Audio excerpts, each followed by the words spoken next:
Традиция буенча уракка төшәр алдыннан барлык төр урып җыю техникасын әзерлек сызыгына куеп, тикшерү үткәрелә.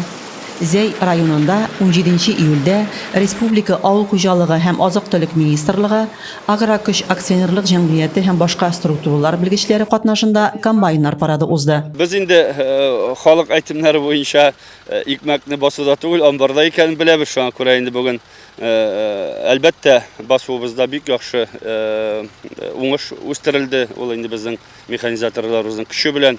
Бүген инде без районыбызда шушы 54 комбайнны кабул итеп, 10-га якын безнең отряд эшләячәк.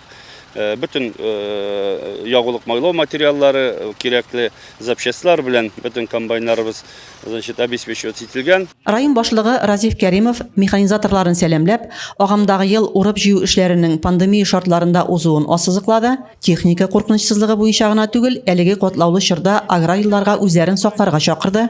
Стимуллаштыру турында бәян итеп, уракны уңышлы башкарып чыгуны теләде. Хәзер инде 10 елдан артык комбайнда эшлибез, игеннәр суктырабыз. Быел игеннәр бик яхшы.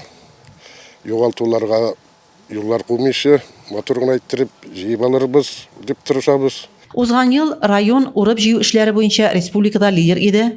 Бөртеклеләр уңышы гектарыннан 40,7 центнер тәшкил итте. Агымдагы елда уңыш узган елгадан яхшырак булыр дип көтелә. Без инде бу елда задача һәр көнне 1000-1200 гектар җир суктырырга планлаштырабыз. Ул инде 50 генә центнер уңыш чыкса да 5000-6000 тонна икмәк көн сайын кайтырга тиеш дигән сүз. Әлбәттә, безнең инде районыбызда 2 икмәк кабул итү пункты булса, була ул яңа элеватор һәм үзебезнең икмәк кабул итү пункты 270-280 мең тоннага якын. Шушы сезон içində biz икмәк кабул ителәчәкбез, Алла бирсә. Зәйдә уракны яхшы темпларда сыйфатлы итеп башкару өчен мөмкинлекләр җитәрлек. Рәзимә Кашапова, Денис Ипатов, Татарстан хәбәрләре.